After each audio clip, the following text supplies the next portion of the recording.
Oh, I'm here by myself, I guess. Surprise! Hello, everybody. Welcome. I'm out on the studio floor today, and Corey is in the control room. Hey y'all, we switched spots. Yeah, you can switch to our 2 cam if you want to. Oh, I didn't want to, but now I'll do it. Hello, here we are. We're definitely like different sizes because I did not adjust everything properly, but I'm gonna lean back here.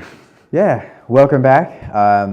I figured, well, actually, Corey suggested that we switch it up today. So Corey gets to run OBS and the live stream in the back. So if anything goes weird, you know why that is. Man, the sound is something else out here. Yeah, you're not used to it, huh? No. Yeah, I can like hear myself just. Oh, are you getting yourself? No, but just the room. Like I can, even outside of the headset, I can hear how like much my voice reverberates in here. Huh. Yeah, it's a whole thing, right? Yeah. It would be really great to get some treatment up in there. Did that help? I think you might have been getting yourself for a second there. Is that better?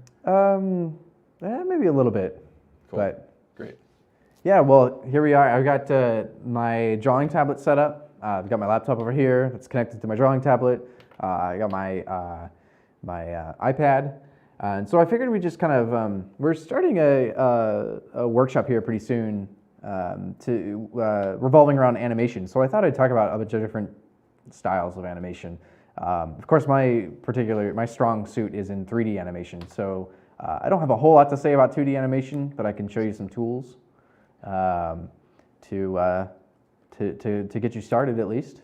The cool thing is that Blender, the application that I use all the time, has actually a built-in 2D animator as part of it.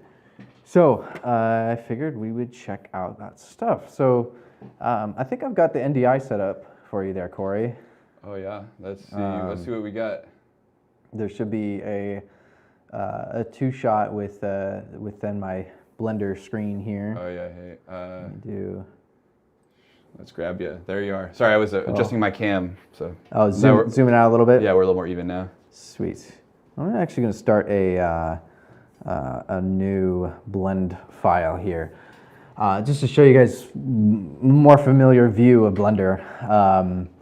So when you first start up the program, obviously, we've kind of gone over Blender stuff before, but this is what you get. Now this doesn't look like much when it comes to 2D animation, but of course this is how you can start doing some 3D animation.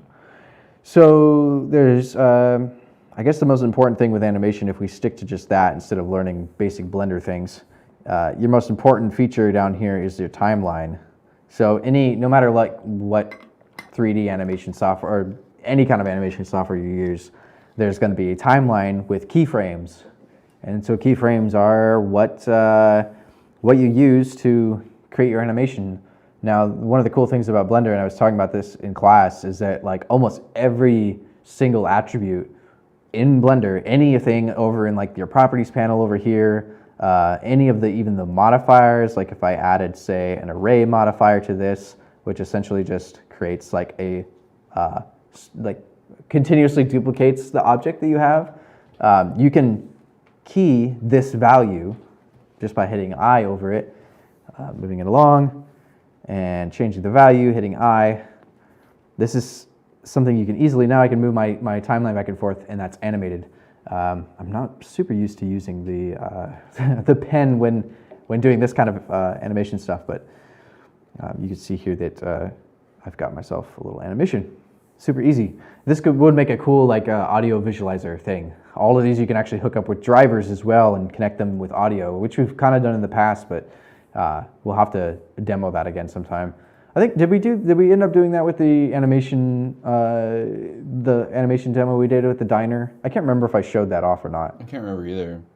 Because I know we did some lip sync stuff, but I don't think I used that tool. I know we did one time, but or like the audio sync tool thing. Yeah, I'm pretty sure we did all the lip syncing manually. Mm-hmm. So, but yeah, like I said, the most important feature is your timeline.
There we are. Okay. Okay, that's what it is.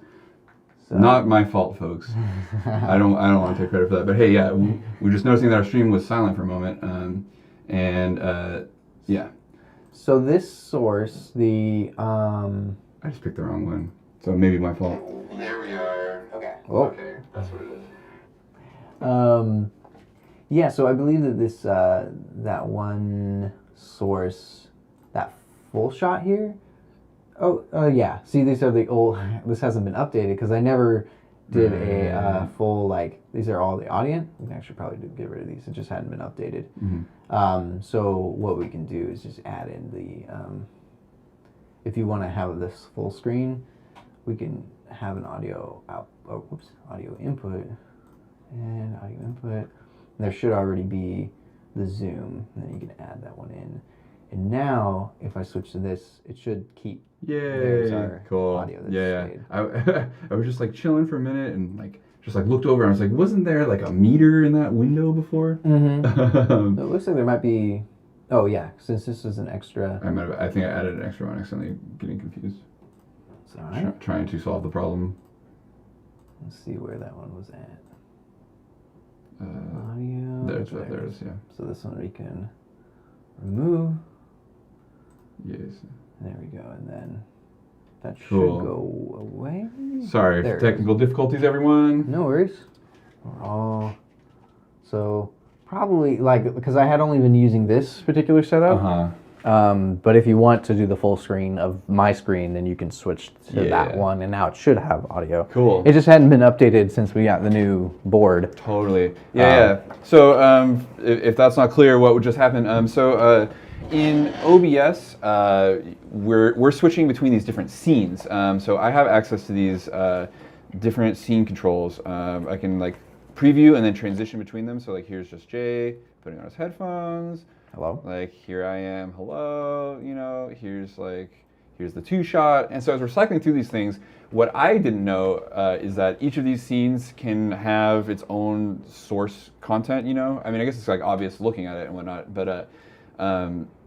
One of our scenes, the one that we were just on for a few minutes, had no audio input set up on it, or did have an old non-functioning audio input set up on it. So that's why the stream was quiet for a minute, and I apologize for that. Not very informative to watch you clicking around in Blender if you can't hear what you're talking about. Yeah, so I guess I'm not sure how far I got. Maybe I talked about. It was like once you move to the timeline. Like, okay. Yeah, it's been a second. I was like, okay. This is all working great. That's all right. I will talk about it again real quick. Appreciate it. Yeah. So let me show you guys that again real quick. Let's do the fast version of it. So I just had a default. This is the default Blender scene, and down here is the timeline. Probably the most important part if you're doing animation. Can't really animate without a timeline. These numbers up here are the frame rate that we've got.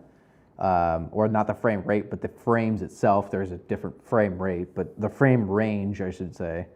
And so with this, we can start keying in different attributes of this object. So say I want to animate this cube spinning. I can easily do that by either adding in, looking at my transforms here. I can spin this cube.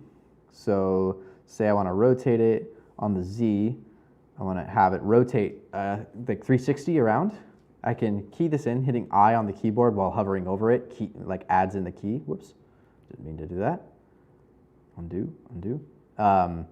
So I can hit I, the little yellow indicates this box change, so that means there's a keyframe on that frame. I can take this and move it over to say keyframe 20, and you can see it turned green. That's because there is a keyframe there, but it's not, I guess, like a registered keyframe. You can see the second I click on this, 360, that turns orange, then hit I, it turns yellow. So there's little like color indications of what is actually, what's happening there with that keyframe. Then I want to just set my end frame to be 20. And this should, to our eyes, look like it's spinning around very fastly. Wow. Yeah. Of course, but the more frames you have in between that, the longer, like the slower it's going to move. So, you got to think about your timing here. That's probably one of the most, personally, that's been one of the most difficult things to get right is the figuring out timing of things. So that's why it's super important to have references in animation. Just like when you're drawing, having a reference is very, very important. Totally. Did you curve that somehow? I'm noticing that. Oh yeah. Like, did I miss that moment? No. This is actually the default setting for Blender. It adds a easing in and an easing out to your curve. So another version of the timeline that we can look at is the graph editor. You can actually visually see it here. If I zoom out for us a little bit, make this. There we go. So you see that easing in and easing out on the curve? That is the default behavior. That's the default, yeah. So we can easily change that. The hotkey, hitting A to select all the keyframes, and then V on the keyboard changes your handle type. So this is, if you've ever done any vector graphics, this should be very familiar. So you can change the handle types. Usually I use vector for this, and now should be a nice smooth edit, a nice smooth spinning animation here. Although some of you may notice, if you're really looking at it, that there is a moment there where it pauses when it loops. If we hide this, you may be able to see it. Those of you that are really have a keen eye for this, you'll notice that there is a second there where this animation is actually kind of there's a little hiccup. It's because there is actually, if I pause this, of course now my keyframe is different. This is what I was trying to do earlier. Bring up another window here. There we go. Timeline. I just want the pause button. What's happening here is that at 360 degrees, that's actually 0 as well. So it's playing on keyframe 50 and keyframe 1. It's playing that 360 twice, essentially, because that is the same as 0. So I'll actually want to change this to 359 and enter and re-keyframe that in. And now we should have ourselves a seamless, perfect spinning animation. So it's distracting when you see it looping. So if I hide these, it's a little less obvious. Yeah. So every single one of these, and I mentioned, I think while we were when we lost our audio there, that we have every preference, every single little different option in here is keyframeable. So that even applies to say modifiers. I think I had the array modifier on here before, and the array modifier, and this is actually going to work with the animation since that's the first part. But I can animate this count, so I can have this add more. So I can actually keyframe this value here, which is what I showed in the beginning. Mm-hmm. So say I have 1, I want to key that in, and then maybe we'll have it loop by keyframe 15 or 30 here. Oops, I accidentally added an extra one in here. Let's do keyframe 25. Let's add, we got to key these in first. So I, and then in the center here, let's go, we can get 10 is good. So it should add a bunch of keyframes, add more, and retract them. So there's a lot of cool stuff you could do. It's very fun. Animation is one of my favorite things to bring together in Blender, because it's, you could be working on a 3D model for months and then finally get to edit it or to animate it, and that's really where things start to come to life.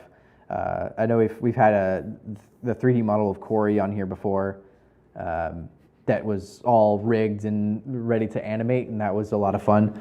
So it really, brings, you can bring your creations to life with animation. So But this is just some 3D animation stuff. Of course, it gets much more advanced than that. There are a lot of different ways you can look at your, you can see your animation. Like I showed you guys the graph editor. You can actually see here's the graph for the array modifier. You can see it adds one, adds one, adds one. Since it's adding an incremental value, there's no smoothing between it, unlike the spin that is, very fine amount of data there. It even goes in between like decimals of percentages. So it breaks it down quite a bit where it's a smooth curve, unlike the array modifier, which I think you can actually change this to a fixed length, and then you can add, oh, it still only goes incremental. There's probably a way that you can make it so that it's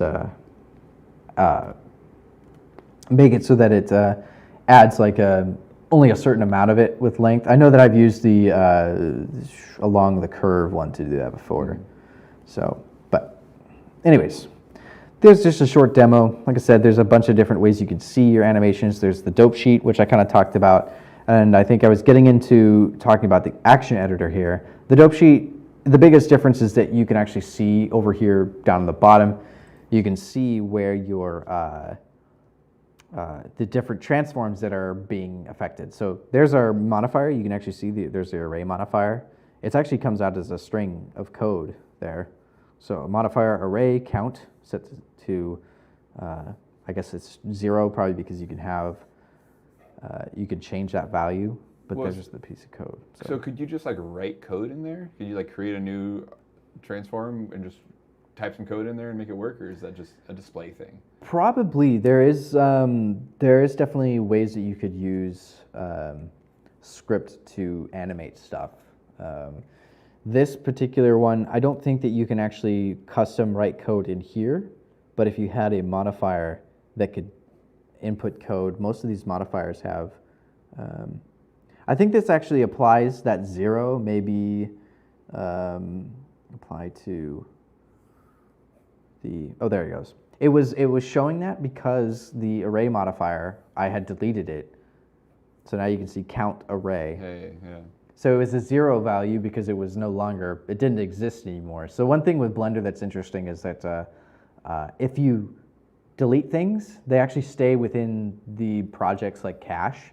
And then if you restart your project, like save it and reload it, those things will then go away. So it like kind of holds on to those things until you reload your project. Is that like in case you want to undelete it or something like that? Yeah, I guess so. So like if you're working with materials and you had like a whole bunch of materials here, like I could just like make some new materials, can like remove this one, make a new one, remove that one, make a new one. But then you see here, all these those two have the 0 next to them. So those are the ones that aren't being used currently, but I can still switch to them, and then that 0 goes away. So those are just like essentially slated to be deleted on your next reload. So that's one thing to keep in mind. That's why they have what's called a fake user, or like this little shield icon. I forget what they call it if you hover over it. I don't know if it has a name there, but that little shield. That little shield. Yep, that one little thing will keep, see if it actually has, it may have it does, yeah, fake user, there it is. So essentially that, so you save this data block even if it has no users. So the objects are the users, and so if there's no user, it will delete it. If there is a user, even a fake user, it will keep it. So it's kind of getting a little off track, but that's a useful little piece of info. It's complex though, like management of your assets. Mm-hmm. Definitely keeping track of all of them. They're not all like, yeah, it's a lot to think about. Yeah. So another thing, we sort of briefly touched on the action editor here, but what this allows you to do, I was talking about like importing, say if you wanted to import this into a game engine, you could do that. And objects, when you export them from Blender, have animation data attached to them or baked into that object. You can separate it. Most of these things you can separate, like you can separate materials, you can separate the models, you can separate the animation data, but it's nice when it's all baked together. So what this allows you to do here in the action editor is create multiple actions. So say you had a character that was had like a walk cycle, a run cycle, a jump, a punch, a kick, all those things could be here in your action editor. So right now the cube has the one cube action. If I actually say I want to make this a fake user because I want to keep this action, but if I close this and I play this, let me get my thing is still not quite perfectly. There we go. And then make another timeline. I just need the play button here. But see, I got rid of that action, and now it's not doing anything. If I go back and add this in, so you can see the little F next to it is the fake user. I can add that back, and there's back again.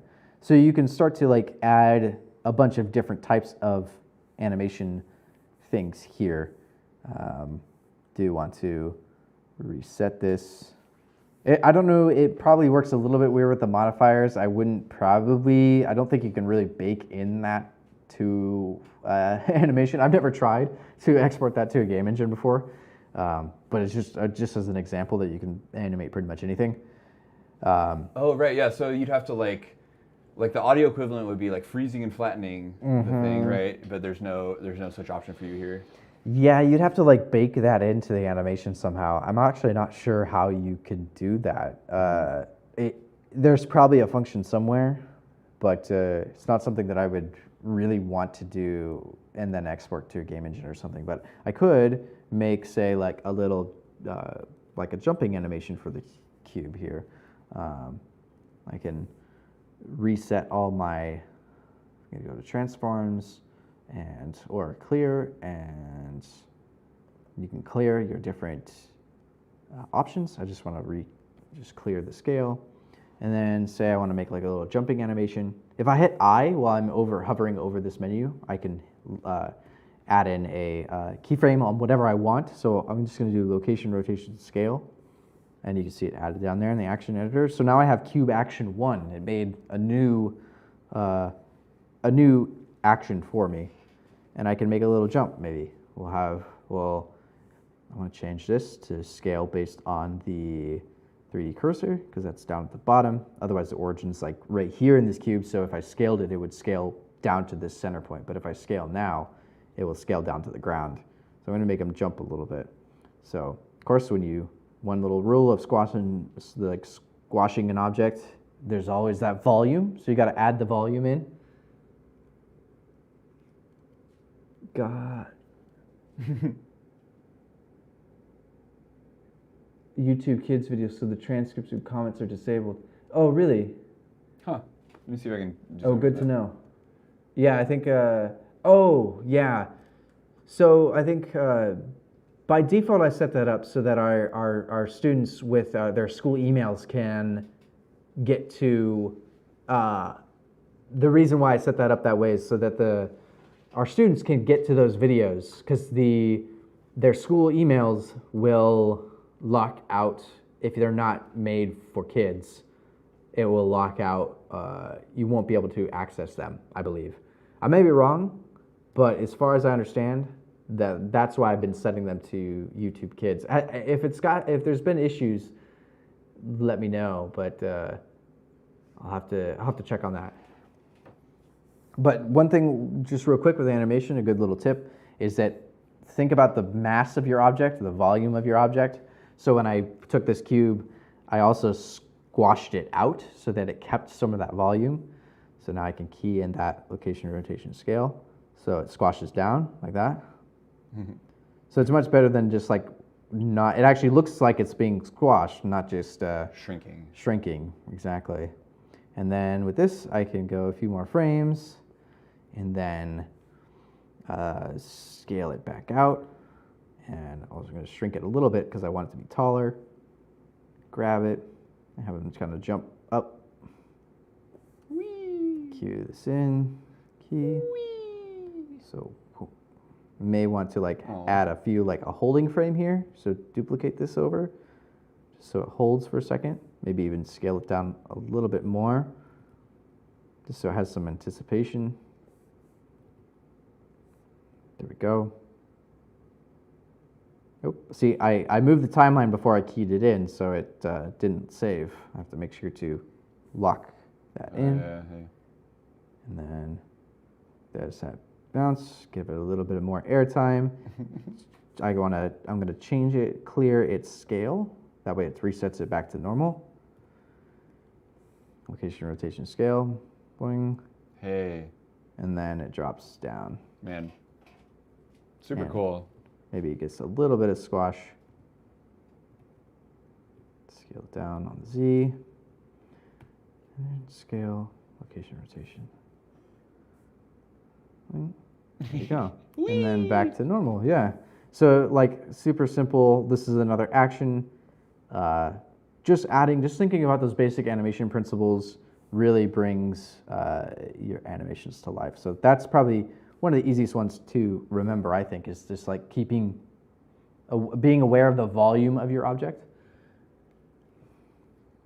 Oh yeah, that it disables comments and things. Yeah, I'm not sure. There may be a way around it. I'll have to look into it. But if you have any comments, you can always come and ask us. So that helps when the creator of the video is available to show you how to do whatever it is you're trying to do. So yeah, there's our little animation. So that is a second. That is now a separate action of this cube. So if I were to export this to a game engine, we'd have one that was this spin here, and I can make these the same animation length. It doesn't really matter actually if you have a cycle that's 50 frames or not. One way to retime an animation is to scale it down. So all the same like grab, rotate, scale, all that stuff works in the timeline. So it's very nice. So I just scaled that animation so it spins a little bit faster. Of course, the scale is now messed up. But because it actually is keeping the scale from the previous animation. So that is one thing to note, that if you do not key all your different transforms over here, it's going to transfer it to the other animations as well. So now if I go back to this one, now it should not be squished. So there's our spin. I'll switch to our other action, make it a fake user, and there's our jump. So now if we imported this, we would see both the jump and the spin as two separate pieces of data within this object. So you could key that out, code it out so that when you hit spacebar, it jumps, and when you hit W, it spins or something. So very cool. Yeah. So there's a bit of basic animation stuff. You could definitely get way more into this. There's options for, whoops, if I can get in the menu here, there's options for the NLA editor, which is an interesting tool where you can stack animations on top of each other and loop animations and like kind of have smooth transitions between animations. So that's like how you like get your walk cycle and your root motion together kind of thing? Yeah, exactly. It's a little bit finicky. I hope that they update this in the future. I feel like it's definitely one of the features that hasn't got very much attention lately. The whole like animation pipeline could definitely use an update. It still like works, but it's definitely some of the features are a little bit dated. The NLA editor is one of them that I would love to be able to use more, but the functionality of it sometimes is a little bit weird. So I tend to, if I'm doing like a long animation, I like to have it all animated together instead of piecing it together like in this. The only reason I would do these separate actions is, say, like I was mentioning, importing into a game or something like that. I wouldn't really want to like stack these, but I could. I could totally add in. That's a little bit weird. I got to go back to the dope sheet. And then I want the action editor. I want to open up my jump animation here. I could push this down, and that pushes it down into the NLA editor. Of course, I could have both these open, but now it should actually spin. And although this is overwriting, so you have to like blend. You could replace, combine these two. It should spin, if I remember, if I'm doing this right. Combine one of these options. Like I said, I'm not super familiar with this, and it doesn't always work the way you'd think it would work. Like you'd think this would combine the two together, but it doesn't seem to want to do that. So it is a very interesting tool. I definitely have not mastered it yet. It does have some really useful stuff to it, but like I said, I think about the only thing I really ever do in here is if I need something to like continuously loop, like say if I had like a fire or something that I had animated, you can turn on, you can, in here, in this deep menu here, there's options to repeat, so you can like loop this. So say I had like a super long animation and I just wanted this object to repeat. Like say if you had like a spinning sign or something, or like a, I don't know, some static object that just has an animation to it. Like maybe you had one of those little, the beckoning cats or something with the arm that moved back and forth, and it's just like a cycling motion. You could go in here in the NLA editor and just do the repeat, and then it would repeat over and over again. And so no matter how long my animation is here, this will just keep repeating until it stops. So it can be kind of useful. So that's about the only thing I really use the NLA editor for. But it's nice in this, oh my gosh, I wish it would stay open. This kind of breaks it down. Here's all the animation things. I don't ever use drivers, really. Sometimes they're pretty complicated, but. What even is that? That XY thing is looking surprising. Yeah, this is a good question. To be quite honest with you, it's something that I probably cannot explain properly, is what it is. Fair enough. I feel like I would probably say the wrong thing if I tried to explain it, but Sure. Essentially you can add in some, I think it's, the only time I've ever used drivers is connecting them with like, technically using the audio, like if you import an audio, a wave file, and plugging that into the like transform of an object, that's using a driver. You're attaching one thing to it to control another thing. That's about as simple as I can make it. And quite honestly, this menu, I'm not quite sure how this all works. There's something to do with like right-clicking this, add a driver, and then so it turns purple. And at that point, honestly, I think you then connect this somehow to select about, you can connect this to another value. So it's like connecting two values together to create an animation that way. So the same with like the wave file just takes the volume level and ties that to the a transform. So they can get very complicated. You can also use drivers for animation too, for like like bones and things like that in a character's rig. Speaking of bones, for those of you who sticking a little bit more with 3D animation here for a second, and then I'll show you some 2D stuff.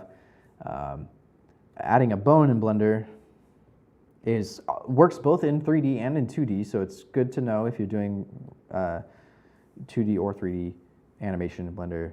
The armature, this little thing, there's a bone, very exciting by itself, but this has, its own mode.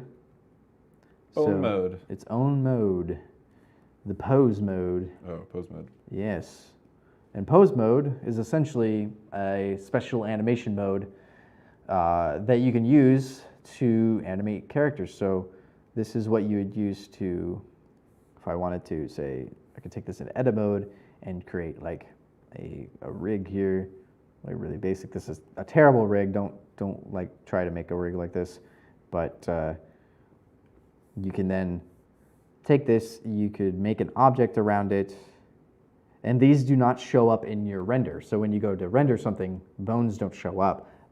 All they are is a control object, and bones can be weighted. So just like real bones, our bones are attached to our muscles and then to our skin.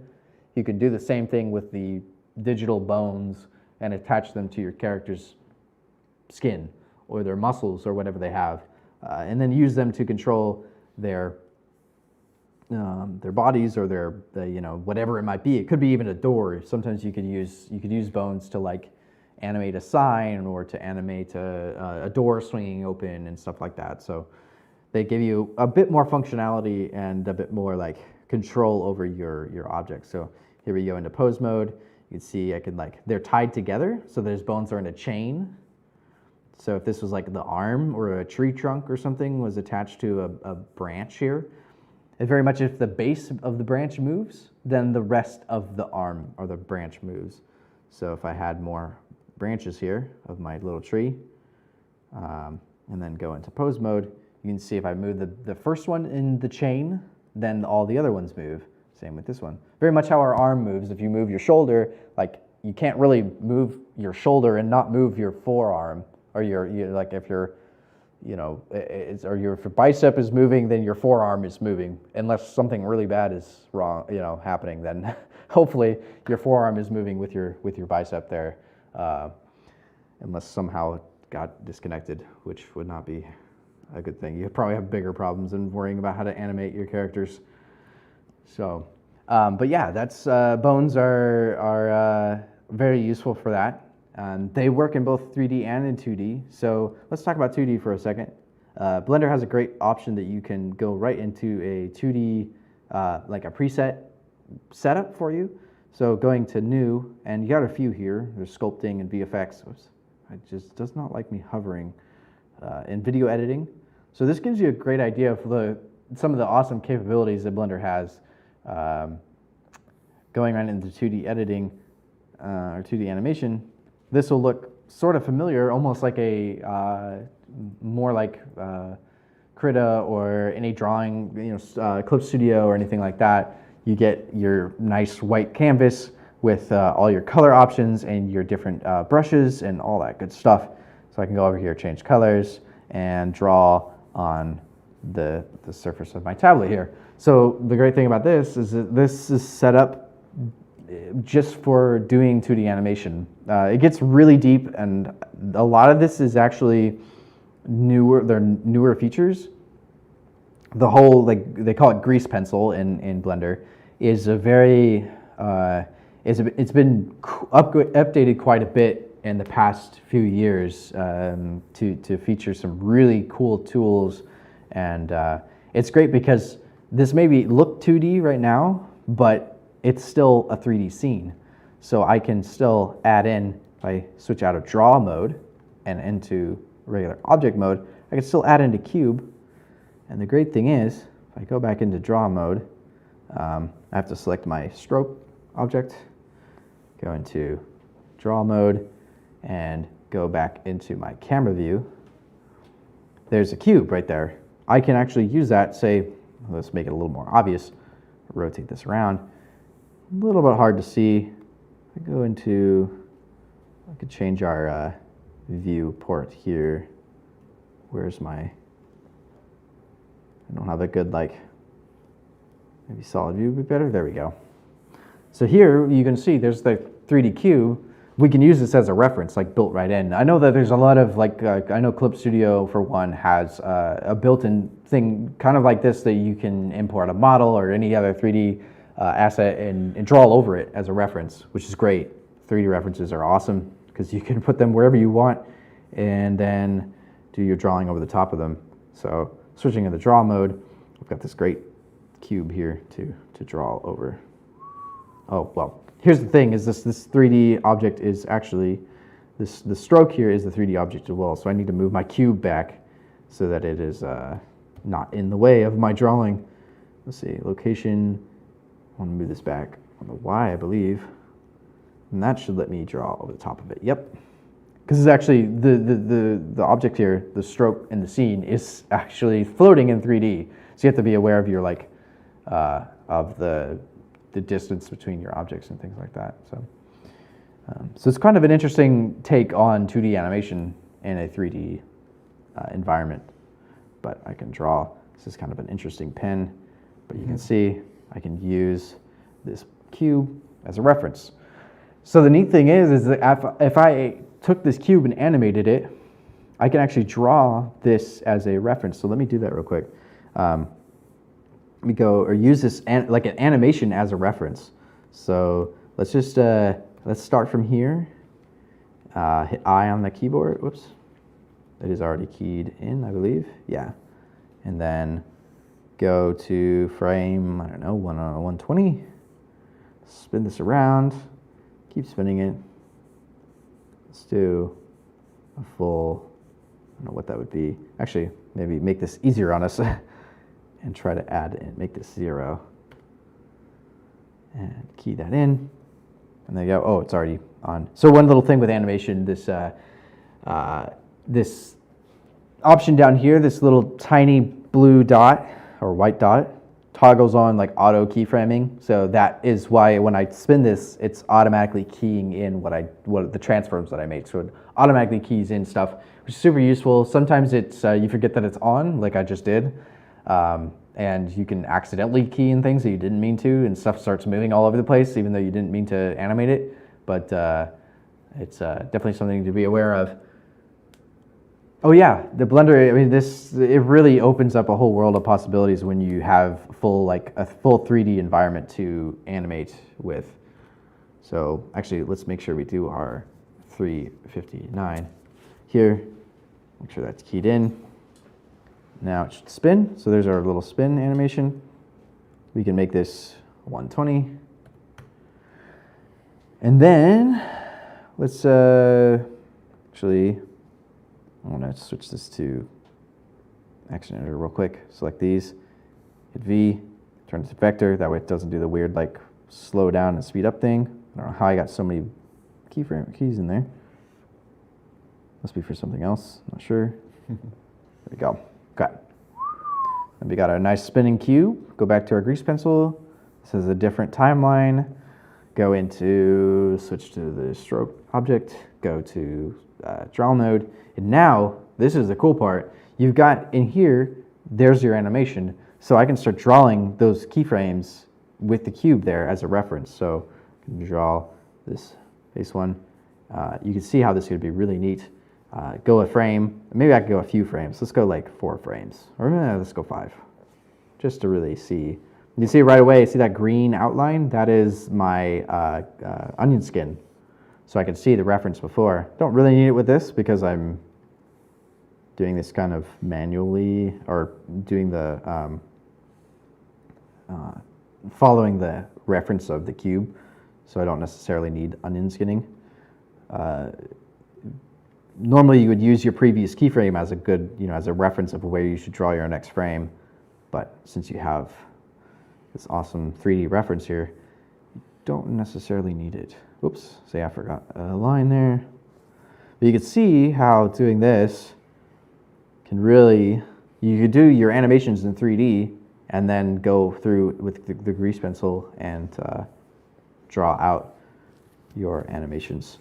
So I don't know if I'll do this whole thing. It might take me a second, even a basic cube. But this already gives me that perspective.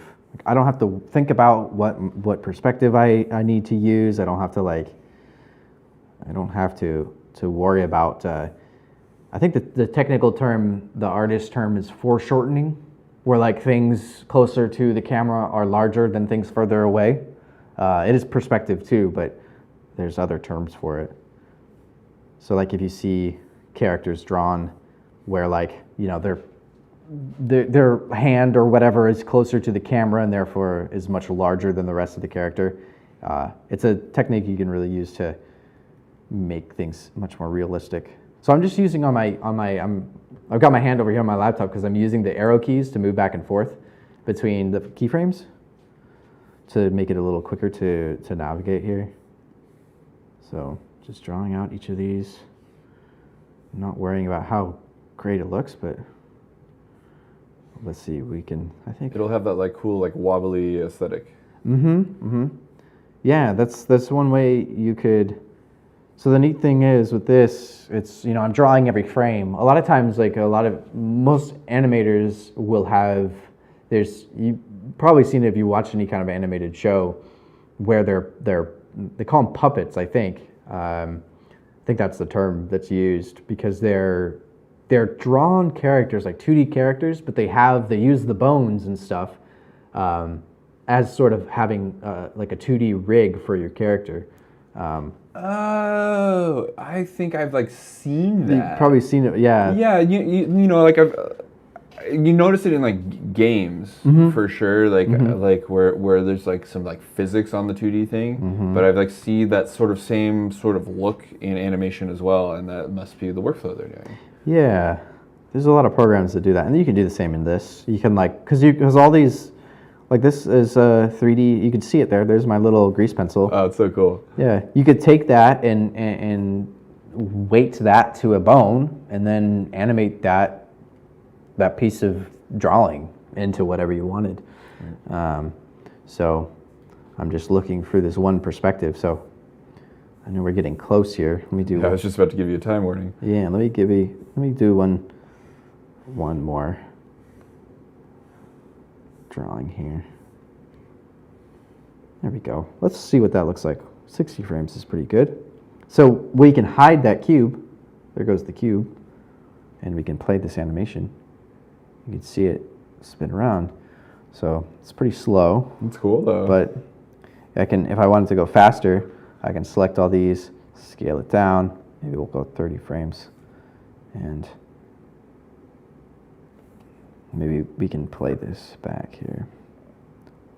Shorten our time of our animation. So frame rate is another big thing to think about. There you go.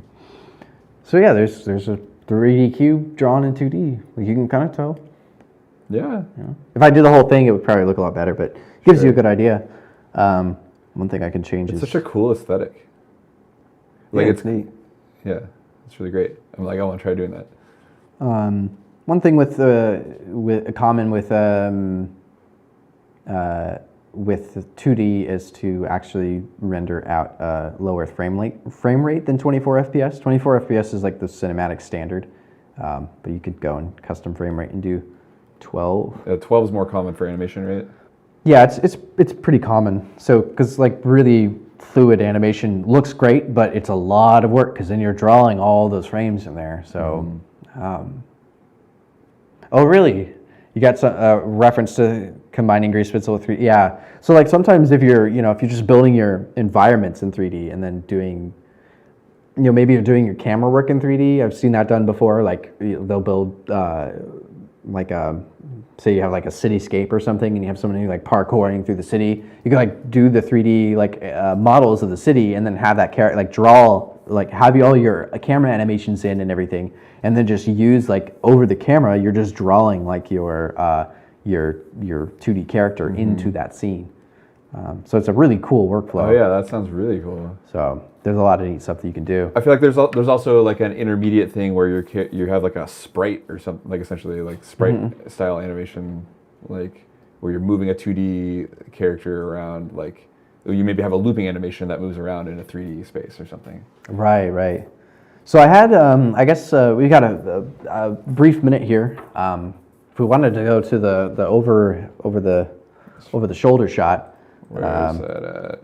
Oh yeah, I gotta switch you on the A10. Boom, boom, boom, boom. Here we go.